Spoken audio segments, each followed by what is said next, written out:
Interior ठीक है हमारे घर को बहुत खूबसूरत बना देता है, आप मतलब इंटीरियर वाले का काम ही यही है कि हमारे घर को खूबसूरत बना देना, लेकिन मैं कहूँगी एकता वास्तु उसके अंदर जान डाल देता है। तो जैसे टीवी में वेब सीरीज या मूवीज में दिखाते हैं कि यहाँ किसी ने आत्महत्या कर ली थी या यहाँ किसी की बहुत ही बुरे हालात में मृत्यु हुई, उनका परिवारों ने छोड़ दी, क्या ये चीजें, ये एनर्जीज वहाँ रह जाती हैं? एकता बिल्कुल रहती हैं। कई लोग कहते हैं हमने वास्तु नहीं कराया फिर भी हम तो बहुत अच्छे से रह रहे हैं। वो तो कि आपने सुनी होगी स्टेटमेंट, अच्छा भी होता है। वो क्या होता है, दिशा और दशा।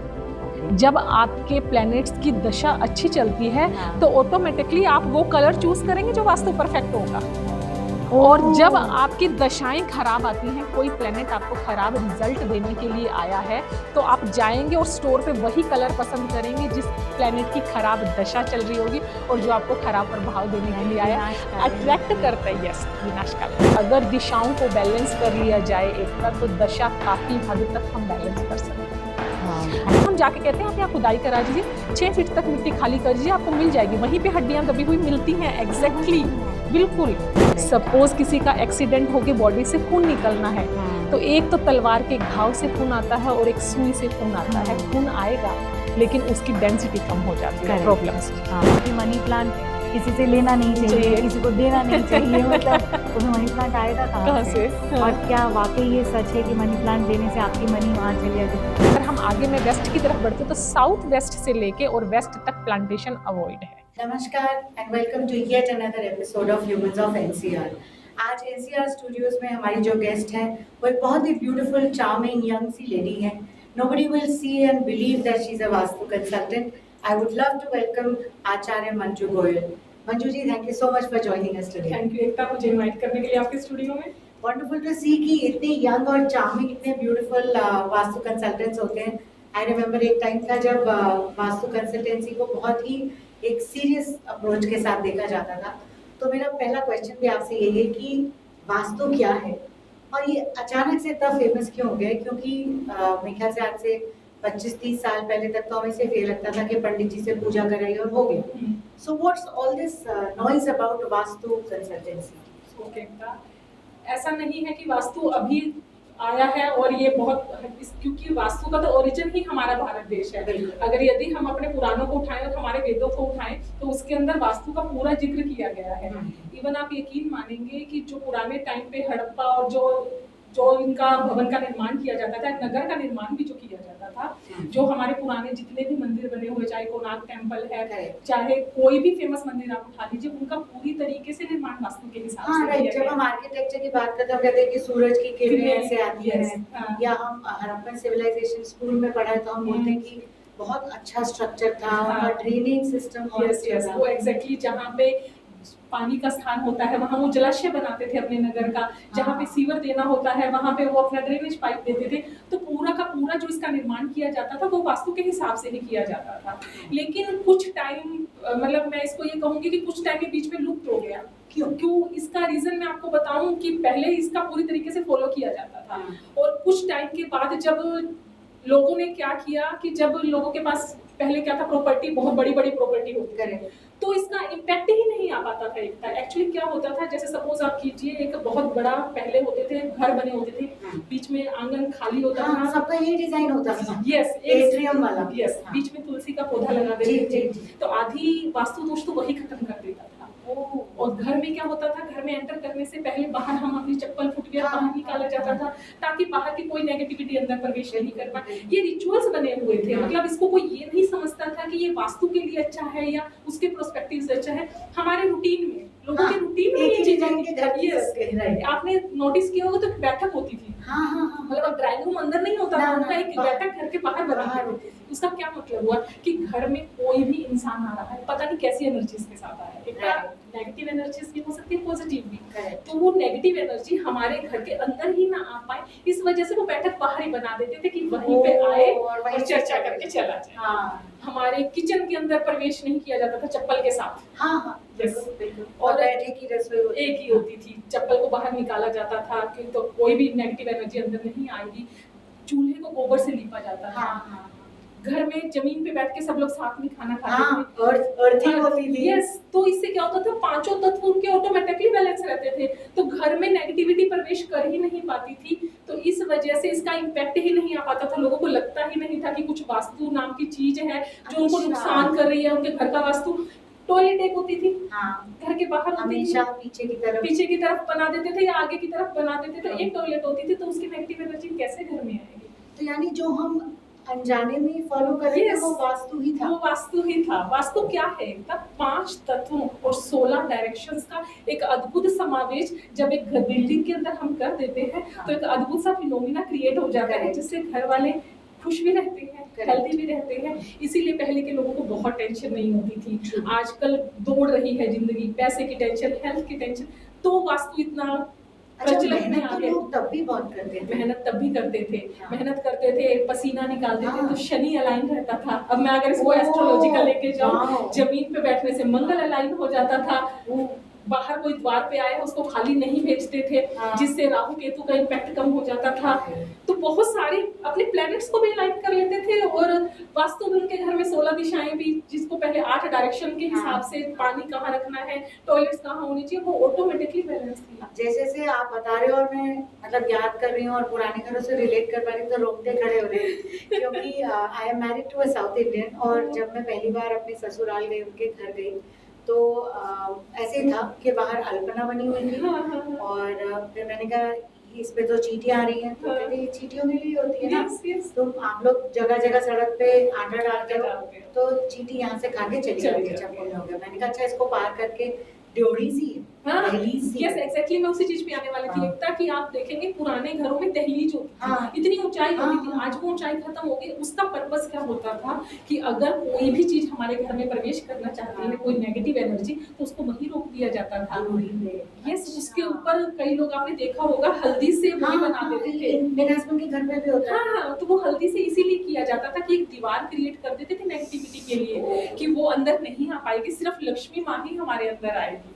तो इस वजह से वो दहलीज का एक पर्पस होता था, तो बहुत अच्छा होता था जो पहले ये दहलीज बनाई जाती थी। अब आपसे बात करके पता चल रहा है कि हम तो जाने अनजाने चल ही रहे हैं। यस, तो लोगों की जिंदगी में बहुत कुछ सोचने के लिए या करने के लिए नहीं होता था, वो अपनी जिंदगी में खुश थे क्योंकि सब कुछ ऑटोमेटिकली बैलेंस हुआ पड़ा था। घर की संरचना ही ऐसे की जाती थी कि ये भी जिसमें वजह थी कि हम मतलब विश्वास के साथ बड़ों की बात को मानते आ रहे थे, और Yes. आज ज्यादा सवाल जवाब ज्यादा तर्क होने लगे हैं। तर्क होने लगे हैं। हमारी जितनी भी जो ये पुरानी परंपराएं बनी हुई हैं, इनके पीछे हर एक के पीछे लॉजिक होता था। पहले ये लोग कहते थे कि माथे पे बिंदी लगानी चाहिए। हाँ, आप रेड कलर की बिंदी लगाओ, वो किस लिए कहा जाता था? क्योंकि 1 नंबर राशि में मंगल उच्च के फल देता है, ताकि औरत का सौभाग्य बना रहे, इस वजह से उसको लाल बिंदी कहा जाता था। तो जितनी भी चीजें बताई जाती थी, हर एक चीज के पीछे लॉजिक होता था, जिसको आगे आगे जैसे जैसे युग बढ़ता रहा, मॉडर्न युग आता रहा, तो ये चीजें कहीं ना कहीं पीछे छूटती चली गई। साइंस, यस, इसके पीछे साइंस है, पूरा का पूरा वास्तु पूरा साइंटिफिक बेस्ड है। ये तो कुछ लोगों ने, या मैं कहूंगी कि बहुत सारी चीजों ने मिलकर इसको अंधविश्वास का रूप दे दिया है। नहीं, अगर इसको प्योरली एक साइंटिफिक तरीके से एप्लीकेबल किया जाए तो एक तो ये उतना ही रिजल्ट देता है जितना एक डॉक्टर एक रिजल्ट देता है एक पेशेंट को ठीक करने में। मैं कहती हूँ वास्तु कंसल्टेंट भी एक डॉक्टर ही है जो अपने पेशेंट को उसी तरीके से ट्रीट करता है। हाँ, जिसका पेशेंट एक स्ट्रक्चर है जिसे वो ठीक करे, जिसे वो ठीक और उससे बाकी चीजें ठीक हो जाती है। डॉक्टर हमारे शरीर को ठीक करता है और हाँ, बाकी हम पार्ट्स को अपने ठीक आप। करते हाँ, हैं। हाँ। Yes. वाह, तो ये जो वास्तु रेमेडीज हैं, जैसे अब मतलब आज के मॉडर्न जमाने में, तो अब जैसे आपने बोला कि हल्दी डाला करते थे, हाँ।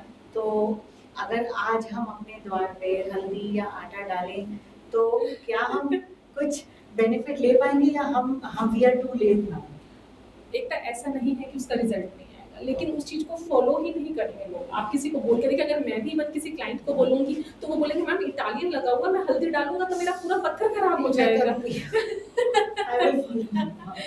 तो ऐसा नहीं है। तो टाइम के हिसाब से चीजें एक तो चेंज हुई हाँ। है, तो हमें अपनी रेमेडीज में भी चेंजेस लाने पड़ेंगे। Right.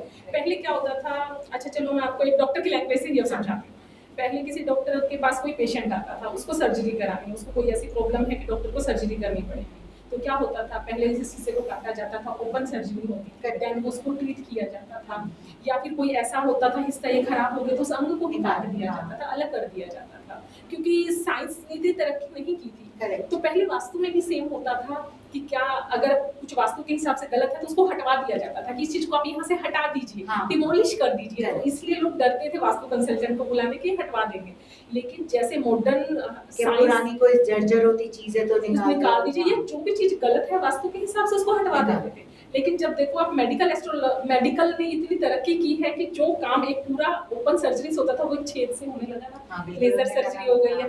तो इसी तरीके से वास्तु में भी इतनी एडवांस टेक्निक आ गई है कि अब हमें डिमोलिशन की जरूरत ही नहीं पड़ती। हम चीजों को जहाँ पे एनर्जी कम होती है, बहुत सारी चीजें हैं हमारे पास जिनसे हम वहाँ की एनर्जी को बूस्ट कर देते हैं। तो हाँ। बिना कोई तोड़ फोड़ के भी वास्तु संभव है। Thank God for small mercies. This brings me to our next question कि अब देखिए जो अब आपका पॉडकास्ट सुनेंगे या जिनके घर जिन्होंने शायद आज से 6-7 साल पहले खूब पैसा लगा के अपना एक घर बनाया होगा जी। और ईश्वर ना करे पर अगर उनके लाइफ में कोई तकलीफ आ रही है और वो आपसे मतलब या किसी वास्तु कंसल्टेंट से मिलना चाहते हैं, तो क्या बहुत देर हो चुकी है, आपको पहले ही बुलाना चाहिए था उन्हें, या अब वो जब अपना घर बना चुके हैं तो उसमें भी कुछ रेमेडीज हो सकती मैं है? कहूँ देर कभी नहीं होती, जागो अच्छा। तभी सवेरा होता है। बिल्कुल। तो देखो अगर मैं ये बताऊं कि हमें किस स्टेज पे बुलाना चाहिए, हाँ। तो सबसे पहले तो हमें जिस टाइम लैंड का सिलेक्शन करना होता है, जिसको मोस्टली लोग इग्नोर कर देते हैं, हाँ। वो बहुत जरूरी होता है। क्योंकि क्या होता है, एक जमीन के जो एनर्जी होती है उसके ऊपर ही एक सुंदर बिल्डिंग बन पाएगी। आप Correct. सपोज कीजिए एक इंसान है जिसके अंदर ताकत ही नहीं है, ऊपर से कितना सुंदर हो आप उसको सजा दीजिए, क्या वो दौड़ पाएगा? नहीं दौड़ पाएगा। इसी तरीके से अगर जमीन के अंदर एनर्जी ही नहीं है तो आप उसके ऊपर इंटीरियर पे लाखों करोड़ों रुपए लगा लीजिए, वो सुकून जो जिस चीज के लिए आप वो बिल्डिंग बना रहे हैं, चाहे हेल्थ के लिए या फिर आप कोई फैक्ट्री लगा रहे हैं पैसा कमाने के लिए, तो वो चीज हो ही नहीं पाएगी। क्योंकि पहले तो जमीन में ही, नींव में ही कमजोरी आ गई। तो सबसे पहले तो लैंड सिलेक्शन के लिए हमें बुलाना चाहिए, क्योंकि लैंड में भी देखो 2-3 तरीके की लैंड होती है। ऐसा नहीं होता कि एक तरीके की लैंड के ऊपर आप घर भी बना सकते हैं, उसी पे फैक्ट्री भी लगा दीजिए, उसी पे नहीं। हर एक चीज की एक प्रकृति होती है। जैसे अगर हमें घर बनाना है तो हमें सतह चाहिए, सतह की प्रकृति की जमीन चाहिए कि वहां रहने वालों में सुकून रहे, थोड़ी सी एनर्जी भी रहे ताकि वो अपना काम अच्छे से कर पाए, लेकिन रिलैक्स भी कर पाए। इसी तरीके से यदि कोई फैक्ट्री लगाना चाहता है तो वहां पे एक रजस की जमीन चाहिए, क्योंकि फैक्ट्री में क्या होगा, सारा टाइम हलचल चाहिए, प्रोडक्शन चाहिए, सेल चाहिए, लेबर अपना काम करती रहे। अगर सपोज वहां पे जमीन हमने तमस की, रिलैक्स या तो लेबर कैसे काम करेगी, आप ये देखिए ना। Oh my God. तो हर एक काम के हिसाब से प्रकृति सेलेक्ट की जाती है, जमीन की कितनी ऊर्जा है उसके अंदर, उसके हिसाब से उसके अंदर रेमेडीज करके देन आगे प्रोसेस करना चाहिए। तो फर्स्ट लेवल पे तो हमें तभी बुलाना चाहिए जब आप लैंड का सिलेक्शन करें। अगर आप सपोज कोई लैंड के ऊपर नहीं, आप बने बनाया फ्लैट ले रहे हैं, हाँ, जो मैं कहूँगी कि बहुत कॉमन है, तो उसमें भी जब आप गृह प्रवेश कर रहे हैं उससे पहले एक बार बुला के जरूर चेक करा लीजिए। क्योंकि एक कॉमन मिस्टेक बहुत होने लग गई है कि क्या करते हैं लोग, कह देते हैं कि वास्तु परफेक्ट है हमारा, हाँ। या फिर जो सेल करता है आर्किटेक्ट या जो दो चीजें आजकल सब बोलते हैं कि अर्थ को एक रेजिस्टेंट है और वास्तु परफेक्ट है। ये सेल्स गिमिक्स है। यस, लेकिन ऐसा नहीं होता। पहले क्या है, एक कोने को ये स्क्वायर में तो हो जाएगा कि एक कोना नॉर्थ ईस्ट है तो दूसरा साउथ वेस्ट है, उसके सामने एक साउथ ईस्ट है तो उसके सामने नॉर्थ वेस्ट है। स्क्वायर है तो ये पॉसिबल है। अगर ये सोचिए आप रेक्टेंगल शेप का घर ले रहे हैं या फिर कोई भी ओड शेप भी होते हैं, ट्रायंगल भी होते हैं, ओड शेप के मकान होते हैं, तो इज इट पॉसिबल कि उसमें आमने सामने ये दिशाएं होंगी? नहीं होता। साउथ वेस्ट में मास्टर बेडरूम कह के बना देते हैं, और अगर उसी के पास में एक दिशा होती है साउथ वेस्ट, आप सपोज कीजिए वो टॉयलेट के लिए रेकमेंडेड होती है वास्तु में। अगर उसको दिशा को ये समझ लिया जाता है कि साउथ वेस्ट कोने में पड़ रही है, ये साउथ वेस्ट होगा, और मालिक का बेडरूम वहां बना दे, तो सोचिए उसकी एनर्जी का क्या होगा, पूरी एनर्जी ड्रेन हो जाएगी, तो वो बीमार रहना शुरू हो जाएगा। फिर कहेंगे कि हमने तो वास्तु परफेक्ट घर लिया था, मालिक का कमरा भी साउथ वेस्ट में था, उसके बावजूद भी प्रॉब्लम आ रही है। शायद इसीलिए हम बहुत से लोगों को अब सुनते हैं तो कहते हैं कि जब से इस घर में आए हैं कुछ ठीक हो ही नहीं रहा, कुछ ठीक हो ही नहीं रहा वो तो। लेकिन आप जैसे बात कर रही हैं, और आजकल क्योंकि बहुत सी नॉलेज और इन्फॉर्मेशन है लोग टीवी से लेते हैं, तो जैसे टीवी में वेब सीरीज या मूवीज में दिखाते हैं कि यहाँ किसी ने आत्महत्या कर ली थी, या यहाँ किसी की बहुत ही बुरे हालात में मृत्यु हुई, उनका परिवार उन्हें छोड़, क्या ये चीजें, ये एनर्जीज वहाँ रह जाती हैं? एकदम बिल्कुल रहती है। और ये एनर्जी हमें जाके ही फील, तभी मैं कहती हूँ कि लैंड का सिलेक्शन होना बहुत जरूरी है, क्योंकि कई बार आपको नहीं पता होता, मालिक कहीं रहता है और लैंड कहीं होती है। हाँ जी। कोई किसी का कोई जानवर मर जाता है, वो आके दबा जाता है। हाँ, ये तो कितनी बार होता है। कितनी बार होता है कि कोई खाली जमीन देके उसके अंदर दबा जाता है, या कोई भी नेगेटिव एनर्जी होती है, सपोज कीजिए आप उसके ऊपर अपनी बिल्डिंग बना देंगे, तो वो नेगेटिविटी आपके घर में या जो भी बिल्डिंग आप बनाने जा रहे हैं उसके अंदर प्रवेश करेगी ही करेगी, और वो बैड रिजल्ट देती है। हमारा क्या काम है, हम जाते हैं तो हमें वो फीलिंग हो जाती है। देखो थोड़ा इंट्यूशन से जो हमारी डेवलपमेंट है, और हमारे पास बहुत तरह की टूल्स हैं जो एग्जैक्टली हमें वही पॉइंट कर देंगे कि यहाँ पे खुदाई करा। जाहिर आप एक्सपर्ट है तो आपकी क्लेंजिंग भी उसी हिसाब से, तो हम जाके कहते हैं हम यहाँ खुदाई करा दीजिए, 6 फीट तक मिट्टी खाली कर दीजिए, आपको मिल जाएगी। वहीं पे हड्डियां कभी कोई मिलती हैं, एग्जैक्टली बिल्कुल उसको निकलवा के देन फिर उसकी क्लींजिंग करा के उसके बाद आप उसके ऊपर अपना भवन बनाइए ना। जहाँ पे आप देवी देवताओं का नींव पूजन करने जा रहे हैं, सोचिए उसके नीचे क्या दबा हुआ है। जब तक आप उसको ही क्लीन नहीं करेंगे तो उनका आशीर्वाद कैसे प्राप्त होगा? ईश्वरीय कृपा नहीं आ सकती ऐसी जगह पे।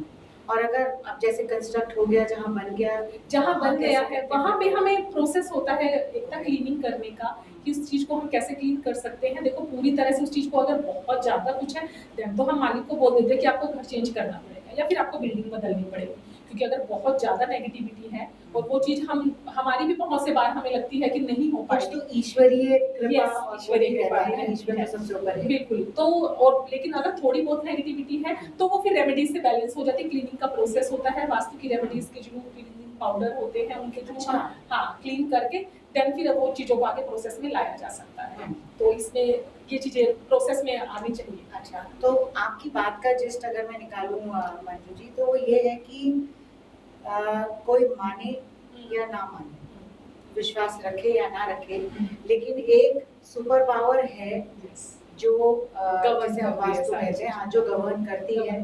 तो आप उसे मानेंगे तो बेहतर है, नहीं मानेंगे तो भी वो अपना बैड या गुड असर तो दिखाई दे।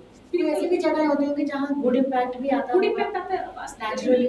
ये एकता मैं इसको आपको एक दूसरे पहलू से समझाना चाहूंगी कि जो वास्तु होता है, कई लोग कहते हैं हमने वास्तु नहीं कराया फिर भी हम तो बहुत अच्छे से रह रहे हैं, क्योंकि आपने सुनी होगी स्टेटमेंट अच्छा भी होता है। वो क्या होता है, दिशा और दशा।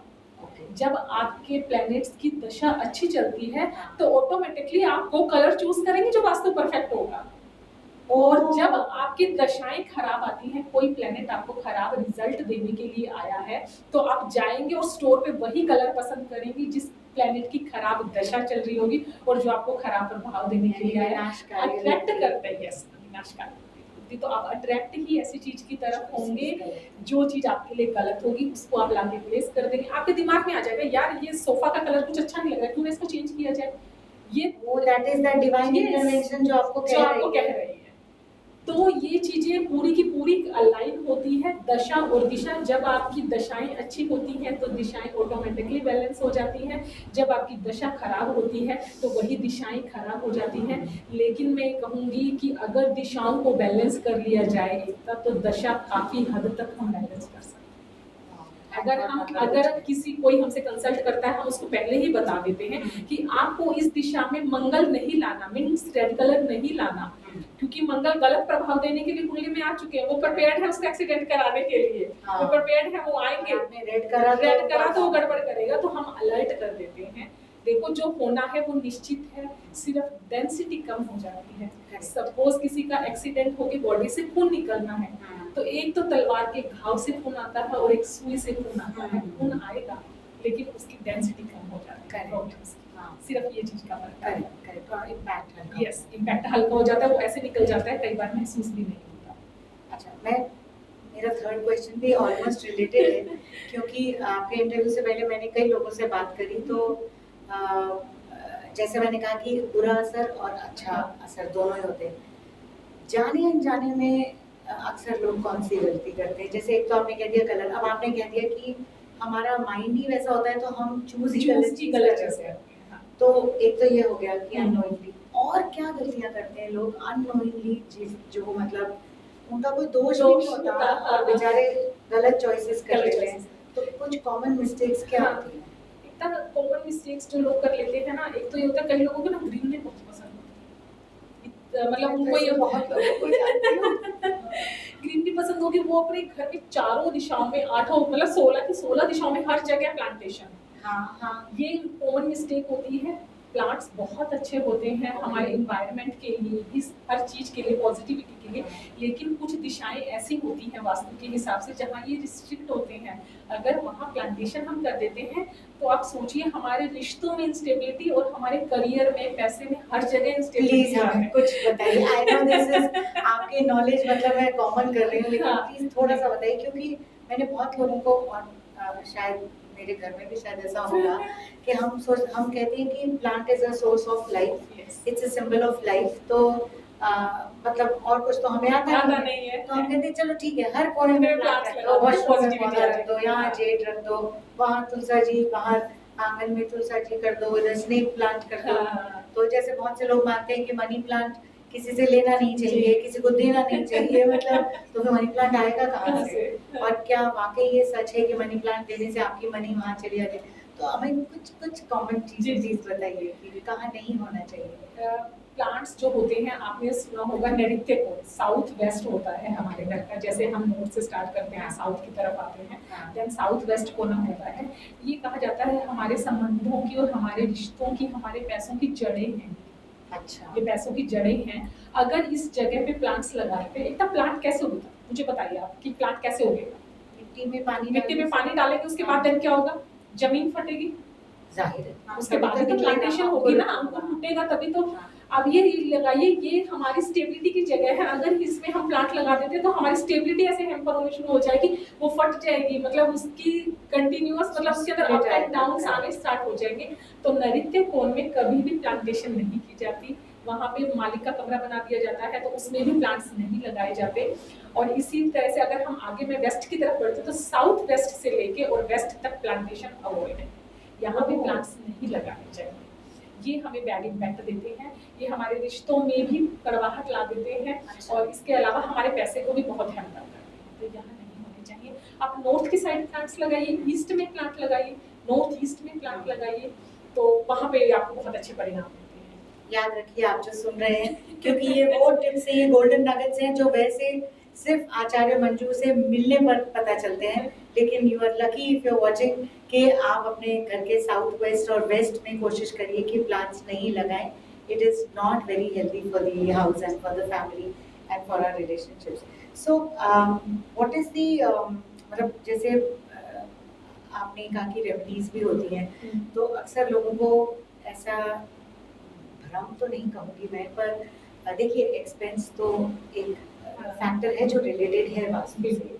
तो एक तो हो गया कि हमने at the time of construction आपसे एडवाइस लिया और करा लिया, तो हम वहाँ सोचते हैं कि सेफ है। तो इसमें मेरे दो सवाल हैं। पार्ट ए ये कि जब हम आपसे एडवाइस लेते हैं या किसी भी वास्तु कंसल्टेंट से, और अगर हमने शुरू में ही करवा लिया सब, तो क्या ये डॉक्टर की तरह है कि हमें ऑनगोइंग कंसल्टेंसी और ट्रीटमेंट चाहिए? This is part A of my question. And part B is how does it affect us, मतलब कमर्शियली, इन द सेंस अगर हम रेजिडेंशियल करते हैं तो कमर्शियल सेटअप में क्या फर्क है उसका, और रेजिडेंशियल सेटअप में क्या फर्क है? ये दो सवाल का जवाब। ठीक है एकता जी, जैसे आपने कहा कि अगर हमसे पहले ही कंसल्ट कर लिया जाता है तो उसमें क्या होता है, जब तक वहाँ पे वो शिफ्ट नहीं कर लेते, लैंड एनर्जी हम पहले चेक करेंगे, देन आर्किटेक्ट का जो नक्शा आएगा उसके ऊपर हम वर्किंग करके उनको बताएंगे कि क्या क्या चेंजेस आप कर सकते हैं। वो अगर उनके फिजिबल होगा तो वो चेंजेस उसको कर देंगे, देन नहीं तो हम उसके अंदर रेमेडीज करके उसको बैलेंस कर देते हैं। मतलब कोशिश करते हैं कि ज्यादा से ज्यादा वास्तु परफेक्ट उनको हम नक्शा बना के दे दें। फिर ऊपर से एक पार्ट आता है इंटीरियर का पार्ट। इंटीरियर में भी लोग ना, मैं आपको बताऊं, बहुत कई बार बहुत रंगों का चुनाव नहीं, सबसे ज्यादा मिस्टेक होती है मिरर का। कई लोगों को शीशों का, मिरर का बहुत शौक होता है, वो अपने बेडरूम में भी चाहते हैं कि मिरर कई जगह लगवा देते हैं। और मैंने कहीं पढ़ा था कि बेडरूम के सामने शीशा नहीं होना चाहिए। बेडरूम के सामने शीशे का एक मैं अपना ही केस बताऊं तो उनको वही, उनकी वाइफ को शीशा बहुत पसंद था, मतलब मेरे मना करने के बावजूद भी उन्होंने इंटीरियर वाले को बोल के अपने बेडरूम में शीशा लगवा दिया। और आप, मैं क्या बताऊं उसका ना, क्या होता है शीशा क्या करता है बेसिकली, हमारी जो हमारी इमेज होती है उसको रिफ्लेक्ट करता है। तो एक होता है वो दो दिखने शुरू हो जाते हैं, मतलब एक हम खुद होते हैं और एक हमारी इमेज दिखती है। तो वो शीशा जैसे उनके बेडरूम में लगा तो उसकी वाइफ को कुछ टाइम के बाद ये रियलाइज होने लगा कि उसके हस्बैंड का शायद कोई एक्स्ट्रा मैरिटल अफेयर चल रहा है। तो क्या हुआ, उसने हमारे सबकॉन्शियस को क्या बताया कि हम जैसे दो हैं यहाँ पे, जो चीज शीशे में रिफ्लेक्ट होगी वो डबल हो जाएगी। तो सोचिए उनके संबंधों में दरार आनी शुरू होगी, तो बेडरूम का शीशा जमा भी होगा बेडरूम में, अगर उसके अंदर हस्बैंड वाइफ रिफ्लेक्ट हो रहे हैं तो आपके ये संबंधों को अलग करने के पूरे चांस बना देता है। अच्छा, ये कैच है कि अगर उसमें रिफ्लेक्ट हो रहे हैं, रिफ्लेक्ट हो रहे हैं, लेकिन आप चाहे कितने भी कोशिश कर लीजिए रिफ्लेक्ट होगा ही, क्योंकि बेड इतना बड़ा होता है, इधर से भी होगा, तो बेडरूम में शीशा नहीं होना चाहिए। और ये तो मंजू सबके कमरों में होता है, मतलब बेडरूम में तो लोग शीशा रखते हैं, तो ड्रेसिंग टेबल अगर आप साइड में रख सकते हैं जहाँ पे आप सोते हुए रिफ्लेक्ट ना हो या बैठते हुए रिफ्लेक्ट हो, दैट इज तो वो ओके है। लेकिन कई बार जगह छोटी होती है तो वो अलग से नहीं निकल पाता। देन आपको क्या करना चाहिए कि अगर आपकी कोई भी वार्डरोब है तो उसके अंदर पूरा मिरर लगा लीजिए, इसके अंदर मिरर लगा लीजिए, या शीशा ऐसी जगह हो कि उसके सामने कर्टेन्स लगा सकते हैं। अगर कुछ भी पॉसिबल नहीं है तो ब्लाइंड या कर्टेन कुछ लगाइए, जब आपको रेडी होना है तब आप उसको हटाइए उसके। हाँ, और एक इसमें ये हेल्थ को भी बहुत हैम्पर करता है। अच्छा, हमारी बॉडी का जो पार्ट शीशे में रिफ्लेक्ट होगा, सपोज सिर रिफ्लेक्ट हो गया, इतना है कुछ, तो आपके सिर में दर्द होना शुरू हो जाएगा। अगर पैर रिफ्लेक्ट हो रहे तो पैरों में दर्द की प्रॉब्लम स्टार्ट हो जाएगी। तो हेल्थ और रिलेशनशिप दोनों को ही हैम्पर करता है। अच्छा, हाँ, तो ये हो गया कि जो अच्छा, इंटीरियर, हाँ, इंटीरियर के टाइम पे हमें ध्यान रखना चाहिए, क्योंकि इंटीरियर ठीक है हमारे घर को बहुत खूबसूरत बना देता है। मतलब इंटीरियर वाले का काम ही यही है कि हमारे घर को खूबसूरत बना देना, लेकिन मैं कहूँगी इतना वास्तु उसके अंदर जान डाल देता है। एक खूबसूरत इंसान के अंदर अगर जान नहीं होगी तो आप उसको कितना खूबसूरत बना ले, थोड़े नहीं है। तो वास्तु वो जान है जो उसको जो बोलता है, फिर मुंह से बोलती है बिल्डिंग, जब उसके अंदर इंटीरियर प्लस दीवारें, ये बहुत फेमस पेंट, पता नहीं किसका वो टैगलाइन मुझे कुछ दीवारें बात करती है। हाँ, तो एग्जैक्टली बातें करता है आपका। तो फिर जैसे फिर लोग उसमें रहने लग जाते हैं, तो ये ऑनगोइंग रहती है, ऑनगोइंग रहती है। हाँ, मतलब अगर देखो जो कोई ये चाहता है कि हाँ वो उनकी लाइफ में कम से कम हर्डल्स आए, तो वो देन हमें बुलाते हैं कि 6 महीने के बाद, साल के बाद आप आके देख लीजिए कि हमने, क्योंकि वो एनर्जीज का भी हो जाता है। और एक वही जैसे मैंने आपको पहले भी बताया कि लोग जाने अनजाने में कुछ ऐसा गलत ले आते हैं। कोई स्टैचू भी ऐसा ले आएंगे, सपोज कहीं गए हैं एग्जीबिशन में और कोई ऐसा स्टैचू पसंद आ गया जिसमें दोनों के हाथ में तलवार है और लाके वो बैठे, सोचिए उसका क्या इम्पैक्ट आएगा। वो मतलब कहीं ना कहीं इम्पैक्ट करेगा आपके रिश्तों को, कि हस्बैंड के हाथ में तलवार, वाइफ के हाथ में तलवार।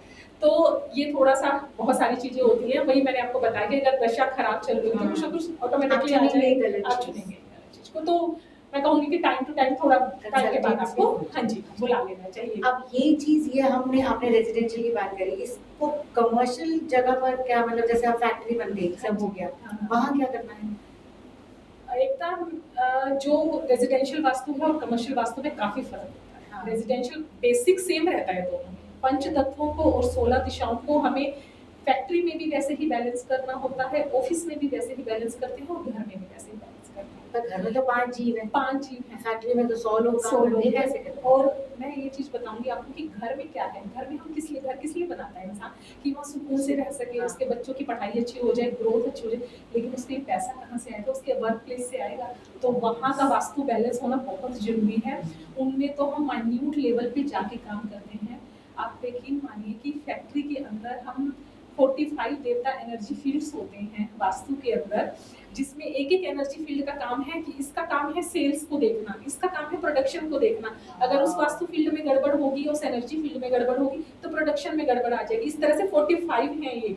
तो हमें जाके ये चेक करना है कि उसको प्रॉब्लम कौन से देवता फील्ड से आ रही है, वहां पे जाके हम ट्रीटमेंट कर देते हैं तो रिजल्ट आ जाता है। तो घर में इतना माइन्यूट लेवल पे नहीं जाना होता हमें, या अगर कई बार जाना भी पड़ जाता है अगर प्रॉब्लम मेजर होती है। लेकिन अगर वर्क प्लेस पे तो हमें बहुत, क्योंकि पैसा वहीं से आएगा, वो सारा इंसान प्रोडक्शन हो रही है लेकिन सेल नहीं हो रही। इवन अगर आपकी प्रोडक्शन आ रही है उसके अंदर से आप उतना आउटपुट नहीं निकाल पाएंगे तो दूसरे एनर्जी फील्ड को हमें चेक करना होता है। तो ये इस तरीके से वहाँ पे काम किया जाता है। इसके अलावा कमर्शियल प्लेसेस में हमें और भी बहुत से पैरामीटर होते हैं जिनको कवर करना होता है। इसमें भी मैं ये कहूँगी कि अगर आप नया सेटअप लगाने जा रहे हैं तो आप स्टार्टिंग में ही कंसल्ट कीजिए, क्योंकि क्या होगा हमें इसके अंदर, मैं बताऊं कि मैं कस्टमाइज्ड वास्तु करती हूँ। अच्छा, यस, कस्टमाइज्ड वास्तु क्या होता है कि आप ओनर की कुंडली के हिसाब से, व्यक्ति के हिसाब से वास्तु किया जाता है। अगर बिल्कुल, और खासकर कमर्शियल प्लेसेस में तो हमें देखना होगा कुंडली में 12 घर हैं, उसके अंदर एक लॉस का भी है और एक प्रॉफिट का भी है। Correct. मुझे पता है कौन सा लॉस का है कौन सा प्रॉफिट का है, तो मैं मालिक का अगर कैबिन बनाऊंगी तो उसका प्रॉफिट की जगह पे बनाऊंगी, उसको मैं लॉस की जगह पे नहीं बिठाऊंगी। उसकी कुंडली में कौन सा उसका प्लैनेट स्ट्रॉन्ग है, जिस जगह पर मुझे उसको बूस्ट करके रखना है ताकि वो प्लैनेट अगर उसकी कुंडली में उसको अच्छे रिजल्ट देने आया है तो मैं उस तरीके से मशीनों की प्लेसमेंट कराऊंगी, चीजों की प्लेसमेंट कराऊंगी कि वो उसको रिजल्ट दे। तो बहुत सारी चीजें इसमें देखनी पड़ती है। पर्सन की कुंडली के हिसाब से जो वास्तु किया जाता है that is called customised vastu, क्योंकि सबके ग्रह एक जैसे नहीं है। अगर ऐसा होता तो एक इतनी ऊंची बिल्डिंग बनी है, सेम लोग रह रहे हैं, सेम वास्तु है, तो सबकी जिंदगी अलग कैसे है। तो इट मींस प्लैनेट्स और दिशाएं और दशाएं ये सब इम्पैक्ट डालती हैं। यानी कि जिस तरह से घर में भी आप व्यक्ति के ग्रहों को घर के साथ से बैलेंस कर देते हैं तो कमर्शियल में भी आपको Yes. ऐसे ही करना अब पड़ता है। एक कॉमन पर्सपेक्टिव बना हुआ है कि साउथ वेस्ट में मालिक का कमरा बना हुआ है कि हर जगह साउथ से अगर मालिक की कुंडली में राहु खराब है तो जैसे ही वो उस घर में शिफ्ट करके वहां सोना शुरू करेगा उसको राहु बैड इम्पैक्ट और ज्यादा देना शुरू कर देगा, क्योंकि वो कुंडली में तो दे ही रहा है और घर में भी आपके से, क्योंकि साउथ वेस्ट राहु की दिशा है। अच्छा, अगर आपका स्ट्रॉन्ग अगर उसका राहु कुंडली में अच्छा है देन ही उसको वसूल करेगा। इसीलिए हर एक इंसान के लिए हर एक चीज नहीं बनी है। तभी मैं मतलब ये मैं पूछना चाहती थी, वैसे तो ये पर्सनल थोड़ा है लेकिन मतलब मैंने इसे लिख के भी रखा था कि जब हम मतलब मैं भी अपने ईस्ट फेसिंग अगर कैबिन में हूँ और जब वहाँ भी काम करते हैं तो मतलब तो डील्स कन्वर्ट होती है। ओके, लेकिन अगर डायरेक्शन चेंज हो जाती है तो ऐसा लगता है कि चीज़ आते आते रुक गई। यस, यही मतलब ये वहम है? नहीं, ये बिल्कुल भी वहम नहीं है, बिल्कुल भी वहम नहीं है, क्योंकि ये इसी वजह से होता है। मैंने अभी आपको बताया कि कुंडली के 12 भाव है, एक भाव इसमें हर एक अलग अलग चीज को रिप्रेजेंट करता है।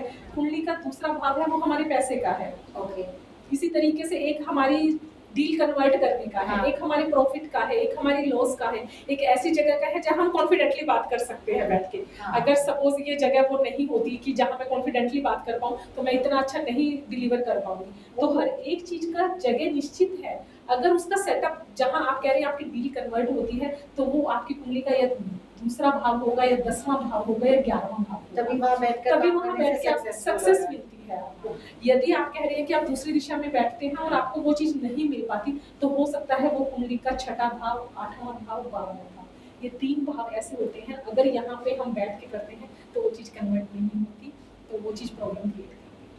तो इस ऐसे केस में आप क्या करवाती हैं? ऐसे केस में हम जगह चेंज करा देंगे। मैं आपको बोलूँगी यहाँ मत बैठिए, आप यहाँ बैठ के डील कन्वर्ट कीजिए, आप यहाँ बैठ के पॉडकास्ट कीजिए। यहाँ आपका जो आपके पास आएगा वो ज़्यादा अच्छा अपना कंटेंट डिलीवर कर पाएगा, क्योंकि आपने उसको कॉन्फिडेंस की दिशा में बिठा दिया है। तो ये सारी चीज़ें मैटर करती है कि कुंडली में जो भी चीज़ की प्लेसमेंट है उसके अकॉर्डिंगली यदि हम ऑफिस की प्लेसमेंट कर देते हैं तो बहुत अच्छा रिजल्ट आता है। मैंने बहुत सारे क्लाइंट्स के साथ ऐसा किया है, उनको बहुत अच्छे रिजल्ट आए हैं इस चीज़ के कि सिर्फ एक टेबल चेंज करने से इतना result how can it possible. हाँ, ये इस वजह से पॉसिबल होता है। हाँ, कि मतलब मैं सिर्फ उसको ये कह रही हूँ कि आप चेयर यहाँ से यहाँ लगा लीजिए, तो वो सामने वाला सोचेगा कि वो इस छोटी सी चीज के लिए इतने पैसे चार्ज कर रहे हैं, क्योंकि तो इसके पीछे का आप समझिए क्या साइंस है, क्या लॉजिक है। अच्छा, आपके पास मतलब दिस आल्सो रियली एक्साइट्स मी कि वास्तु हमारी प्राचीन ग्रंथों से और उससे शैली से जुड़ा हुआ है। आपके पास किस तरह के क्लाइंट्स ज़्यादा आते हैं? यंगस्टर्स भी आते हैं या केवल हमारे जैसे जो मतलब एक दूसरी जनरेशन के या 50 अबव 50 प्लस ऐसे, या जो यंगस्टर्स हैं जो अपने ऑफिसेस खोल रहे हैं या एंटरप्रेन्योर्स हैं, do they also come to you? ये मैं कहूँगी कि मेरे सबसे ज़्यादा क्लाइंट यंग लोग हैं, क्योंकि उन लोगों को समझ आने लगा है। अगर किसी आप अच्छे इंसान, मतलब मैं कहूँगी जिसको नॉलेज है, अगर आप उसके पास बैठ के बात करेंगे, किसी भी वास्तु कंसल्टेंट को अपनी बिल्डिंग हैंड ओवर करने से पहले जरूर उसके साथ बैठिए, आपको पता लग जाएगा।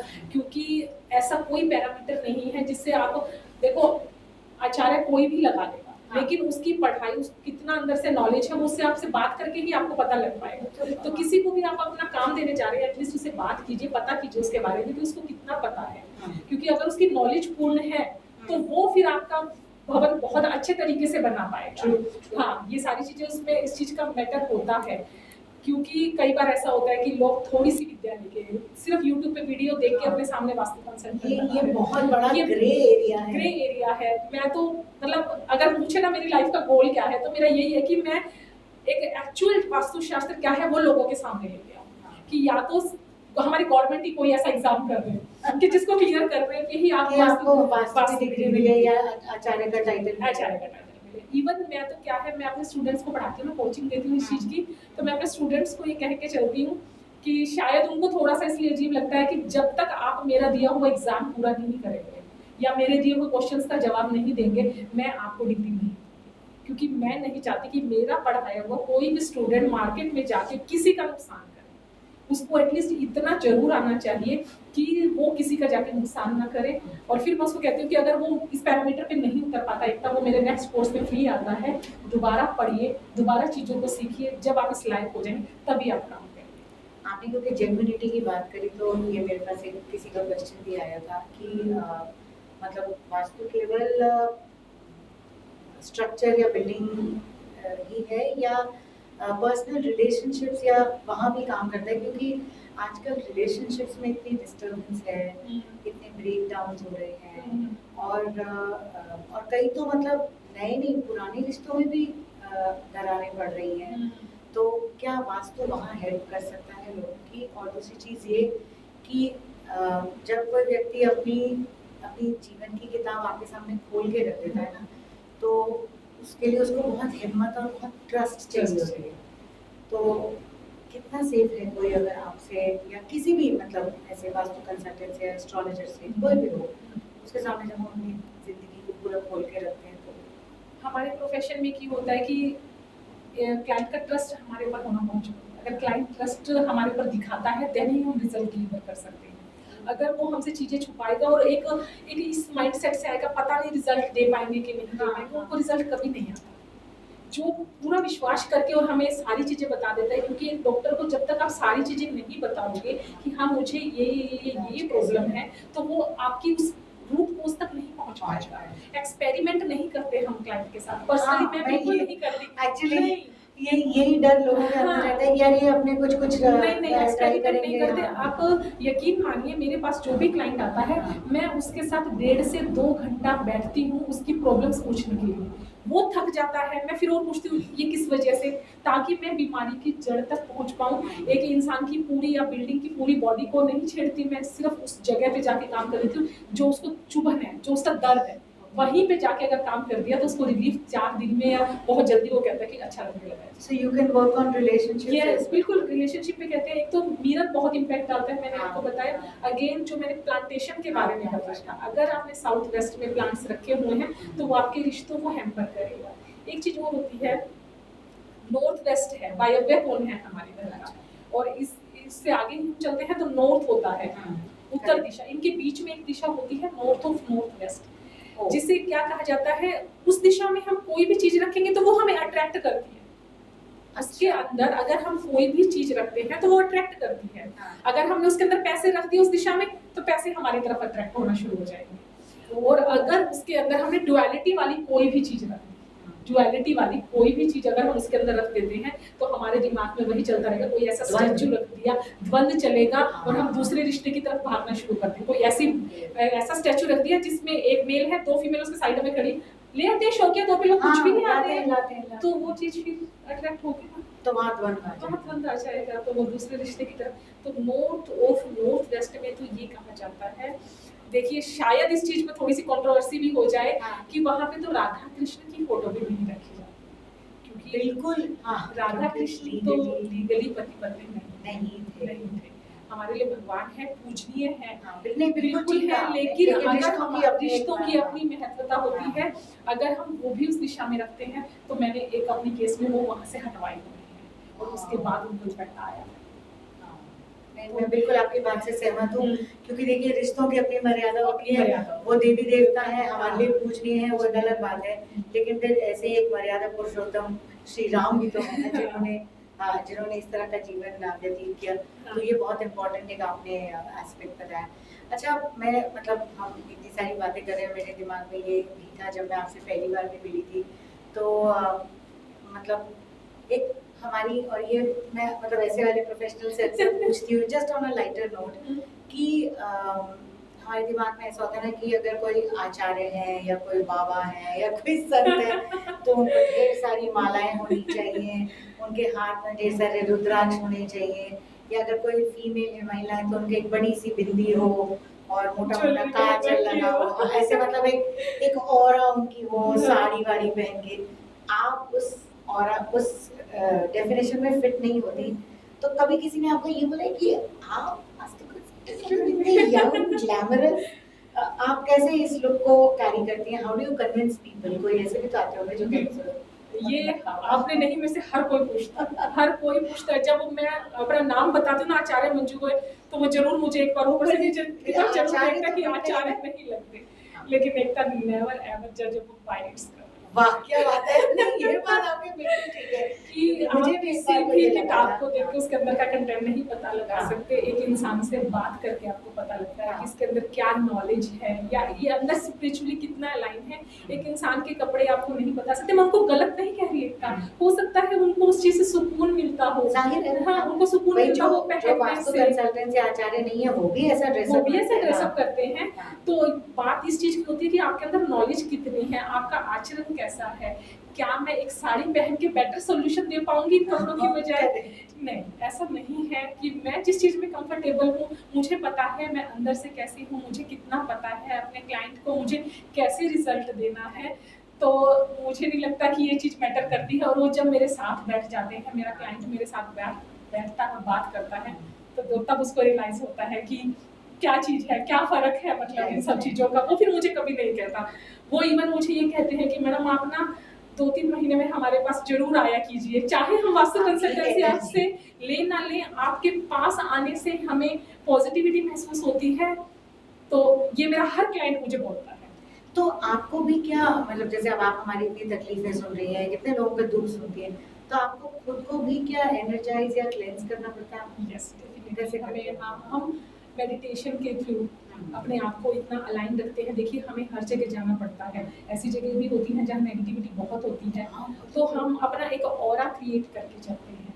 आप एक, ये सारा कुछ ऑरा का ही खेल है कि एक इंसान का ऑरा अच्छा होता है तो उसके पास आप घंटों बैठ के बतिया सकते हैं, बातें कर सकते हैं। किसी का ऑरा खराब होगा तो उसके पास आप 5 मिनट में सोचेंगे ये उठे तो अपना काम कर, ऐसा होता है। तो अपने आप को क्लीन रखना, अपने आप को स्पिरिचुअली अलाइन करके रखना कि आप एक इस लेवल पे पहुंचे कि सामने बैठा है और आपको पता हो ये क्या पूछने आया है। हाँ। इस कदर तक हम अपने आप को अलाइन करके रखते हैं। कई बार होता है कि लोग इतने फ्रैंक नहीं होते कि सारी चीज नहीं बताओ, बता, तो हम बैठे उनको फील कर ले तो हमें निकलवा लेते हैं। हाँ। यस, उनसे निकलवा लेते हैं। आप बताइए अपनी प्रॉब्लम, आप कंफर्टेबल हो जी। तो हर क्लाइंट बैठ के कंफर्टेबली मुझे बताता है कि उसकी क्या प्रॉब्लम है, तो अपने ऊपर वर्क करना हमें जरूरी होता है। मैंने कहा ना, वरना ट्रस्ट बिल्डिंग। तो मतलब फिर तो आपके साथ ऐसा भी होता होगा एक भरे हुए कमरे में जहाँ हमें दिख रहे हैं 15-20 very well dressed main and women, आपको दिख रही है अच्छी बुरी स्पिरिट्स और उसमें से आपको लगता होगा कि यार ये मेरे पास नहीं आके बात करे, और मतलब दिस इज, क्योंकि आपको तो अच्छा बुरा एनर्जी से एनर्जीज की हो जाती है। अच्छा, अब जैसे ये you're a normal human. Yes, right? definitely.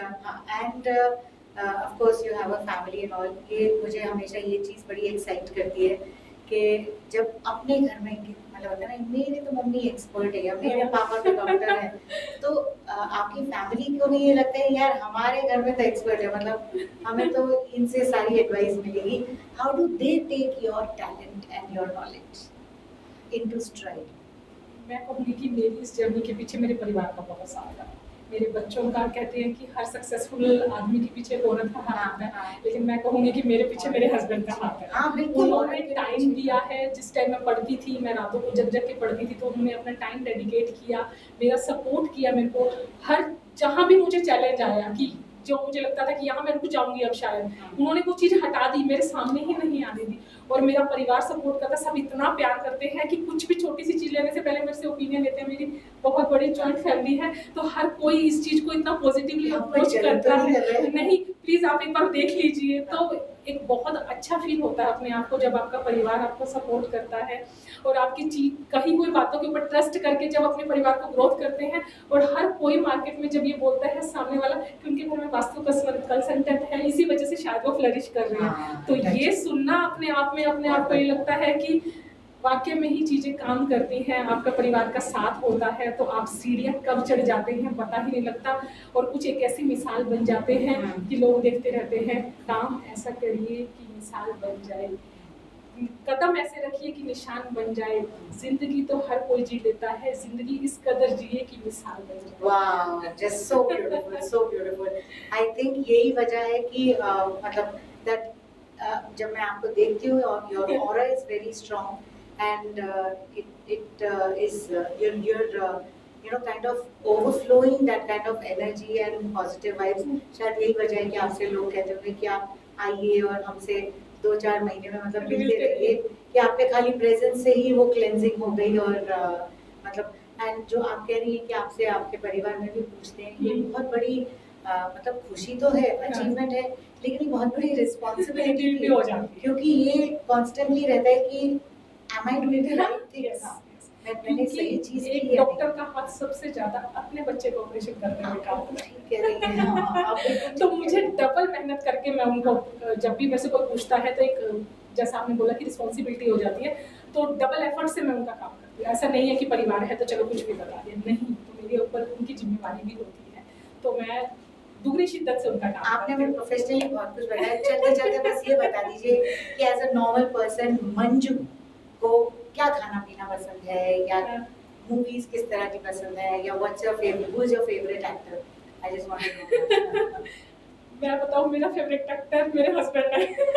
नहीं, उनसे बड़ा कोई हीरो नहीं है मेरी लाइफ में, क्योंकि मेरे को वो तो हीरो हो गए ना। मुझे मूवीज नहीं पसंद, मैं बहुत कम देखती हूँ। मेरी हॉबी है बुक्स पढ़ना, किताबें पढ़ना। मैं बचपन से किताबों का मेरे पास अगर किताबें पढ़ने के लिए भी नहीं होती थी ना, तो मैं डिक्शनरी लेके बैठ जाती थी कि मुझे बस इसका मतलब पता लग जाएगा।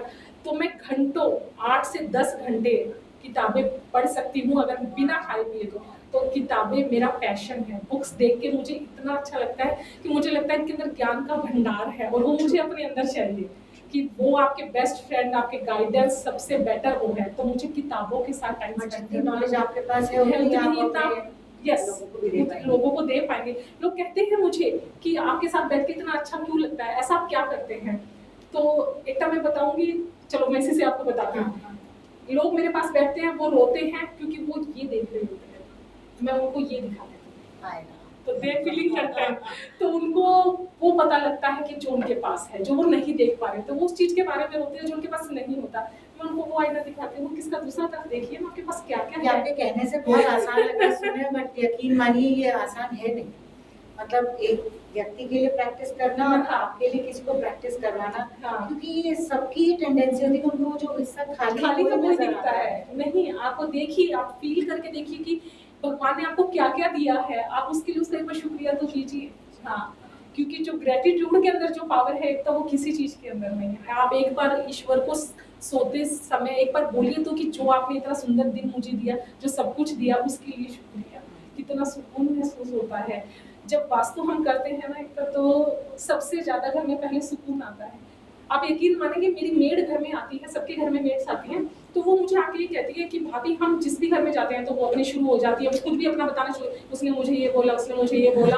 लेकिन आपके घर में ना ऐसी बातें करने का मन नहीं करता। वो मैं, क्योंकि वो आती है, मैं भजन चला देती हूँ, तो वो उसको लगता है कि मेरे घर में प्रसाद बन रहा है, मेरे घर में खाना नहीं बन रहा, क्योंकि वो खाना सुनती है चक चक चक करके या किसी की चुगली करके बनाएंगी तो खाना हमारे शरीर को भी नहीं लगेगा।